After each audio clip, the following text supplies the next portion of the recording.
la posición justamente de los médicos de Córdoba, de la situación que está atravesando nuestra provincia también, y obviamente que yo creo que el tema de las vacunas, y en particular este pedido tan fuerte de los estados nacionales de esta campaña a favor de que liberen las patentes, ha llegado justamente al punto culmine más fuerte cuando Joe Biden dijo, bueno, vamos también a hacer una excepción, una medida excepcional, como lo decía su canciller. La cuestión es de que las cuestiones sanitarias, las crisis sanitarias, requieren también medidas excepcionales, por eso estarían de acuerdo Estados Unidos en hacer una liberación de las patentes. Sin embargo, claro, el resto de los países del mundo, hay algunos que tienen posturas distintas, hay intereses también encontrados, pero en definitiva estamos viendo que hay muchos países que todavía ni siquiera están ingresando a la posibilidad de poder contar con vacunas propias. O hay otros países, por ejemplo, como India, que si bien pueden realizar sus propias vacunas, el nivel de contagios entre sus habitantes es tan alto que ni siquiera tampoco pueden llegar a contener a toda la población. Para continuar hablando de este tema, le vamos a dar aquí la bienvenida en Punta la M a Carlos Di Pietrantonio, quien es epidemiólogo, es máster en salud pública y además desempeñó durante muchos años la dirección del Hospital Posadas en Buenos Aires, así que le agradecemos muchísimo el contacto con Punta la M. Carlos, ¿cómo le va? Buen día. Hola Magdalena, buen día, buena salud para todos. Bueno, muchísimas gracias por su tiempo, la verdad que es muy valorable y muy valioso para nosotros contar con usted. Y bueno, y lo que decía al principio, desde que Joe Biden dijo, bueno, podemos pensar en liberar las patentes, al menos de manera temporal, se desató, digamos, una escalada de apoyos, de situaciones en contra. ¿Qué significa, para explicarle a la gente, qué se está discutiendo cuando se habla de la liberación de las patentes para la fabricación, por ejemplo, de vacunas contra el COVID?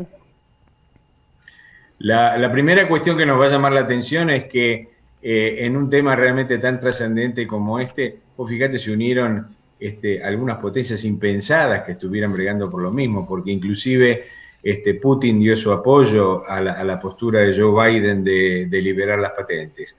¿Qué es esto de liberar las patentes? Primero, rápidamente, ¿qué es una patente? Es el derecho de autor, entre comillas, que tiene un laboratorio respecto primero a la investigación y después esto le da derecho a la comercialización y a tener la exclusiva en la producción de la vacuna. Entonces, hablar del levantamiento implica que el laboratorio daría a conocer el proceso de fabricación, el know-how, como podemos llamar en inglés, y habilitaría a que otros laboratorios en otros países puedan realizarlo.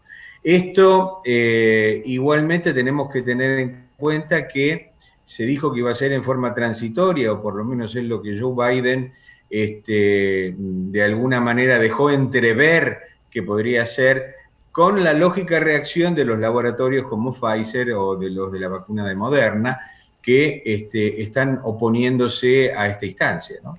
Y de hecho también la industria farmacéutica dice, quieren darle una respuesta simple a un problema complejo. Digo, no va a ser tan fácil para la Organización Mundial del Comercio contar con el aval de todos los países e incluso de estos grandes poderosos como los laboratorios y las farmacéuticas. Es cierto, junto a la negativa de los laboratorios norteamericanos, se sumaron otros de Europa, y no nos olvidemos también que Angela Merkel inclusive está en contra de ello, ¿no? Entonces, es cierto, esta postura que debe afrontar la Organización Mundial de Comercio se va a encontrar con una serie de dificultades que tendremos que ir viendo prácticamente en el desarrollo, en el día a día, qué es lo que va pasando.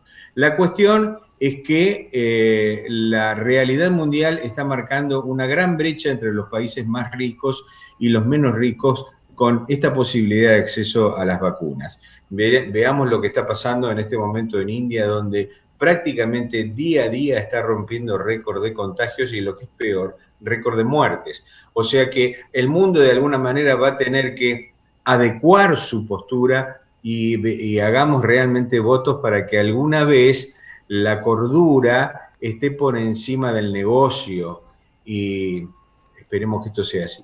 De hecho, usted recién mencionaba el caso de India, y claro, ellos son productores de vacuna, pero tampoco logran justamente contener los contagios y el índice de letalidad en su propio país. Digo, entonces, ¿qué importancia tendría, por ejemplo, para un país como Argentina, poder desarrollar la vacuna? Y al mismo tiempo le pregunto, porque ya los laboratorios Richmond dijeron también que están en contacto con el centro Gamaleya para poder hacer la Sputnik. Entonces, bueno, estas dos cuestiones. ¿Qué importancia tendría para Argentina poder hacer vacunas? Y por otro lado, si nos puede también hablar de esta situación del laboratorio Richmond.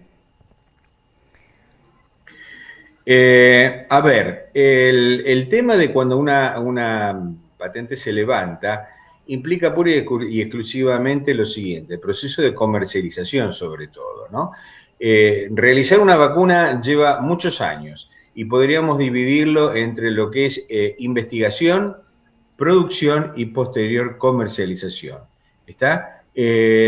La pandemia de COVID obligó a una rápida investigación, la cuestión que esto que comúnmente lleva entre 2 y 3 años se hizo realmente en muchísimo menos tiempo. El proceso de producción requiere, por supuesto, de toda una tecnología muy especializada, presente, que la India lo tiene porque es productora de vacunas hace mucho tiempo, y en otros países como, por ejemplo, la Comunidad Europea y Estados Unidos mismo. India en este momento está afrontando un gran tema que tiene que ver con lo siguiente.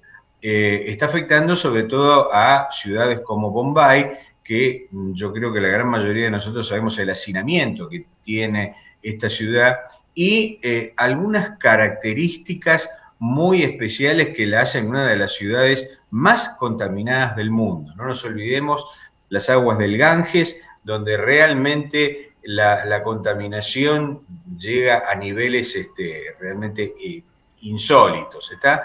Conjuntamente con esto, todo esto se está exagerando en este momento porque la gran mortalidad, no nos olvidemos que el dogma que tienen en India, las muertes se terminan en un proceso de calcinado, de quema de los cadáveres que se hace generalmente a orilla del Ganges. Esto, por supuesto que esto por lo menos ayuda a la desaparición del virus, pero realmente contamina mucho más. La contaminación es un coadyuvante para estas cuestiones, porque no nos olvidemos que hay una gran afectación de las vías respiratorias, lugar donde el COVID reside y se multiplica con gran facilidad.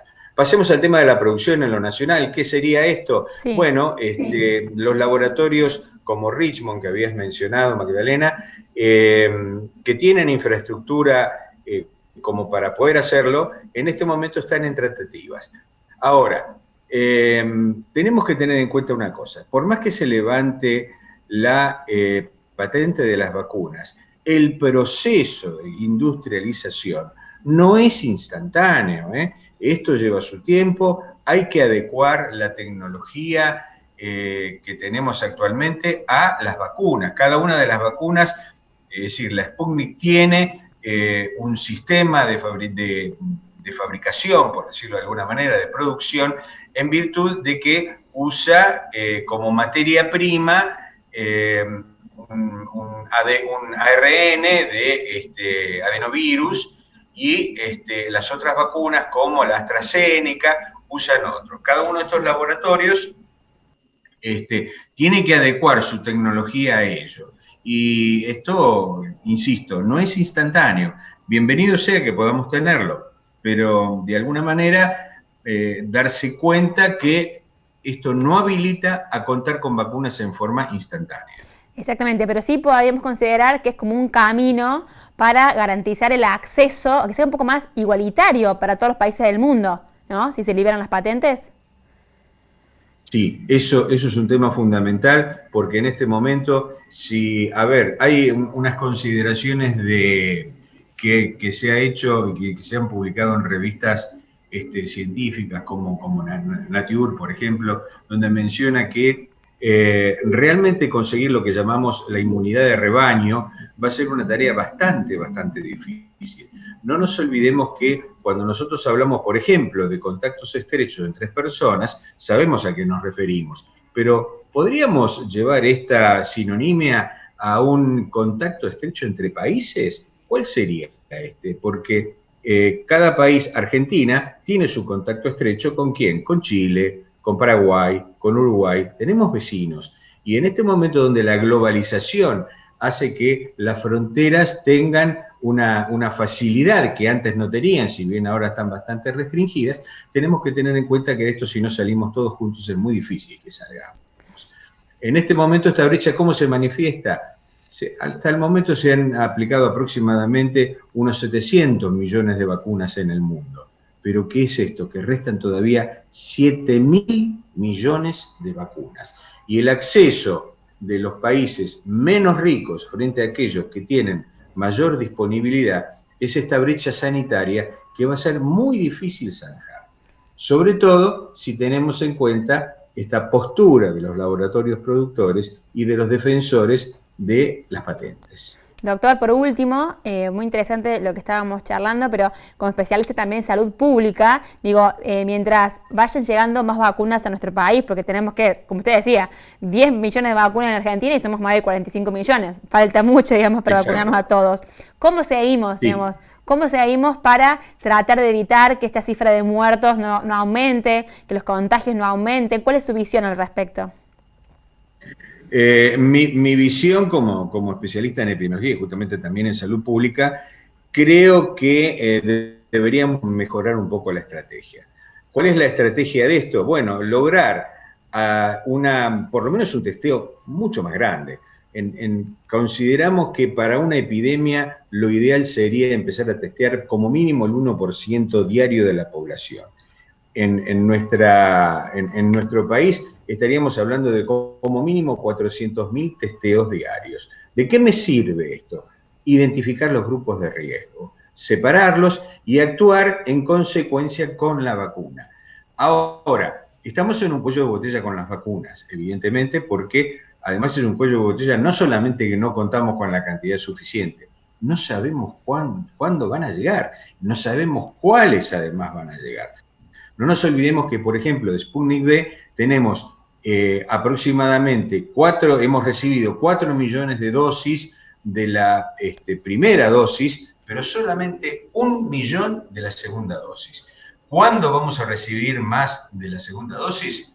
Ni siquiera la ministra de Salud nos ha podido responder esta pregunta en sus últimas charlas. Y con respecto a las otras, bueno, sabemos que estamos próximos a recibir otras vacunas, que bienvenido sea que esto suceda, así que no es una tarea fácil, no imposible, pero hay que iniciarla y ponerle mucho esfuerzo. Y por supuesto, con la colaboración de la gente que la está dando, creo que mucho más no se le puede pedir, pero tengamos en cuenta que no alcanza solamente con la vacunación.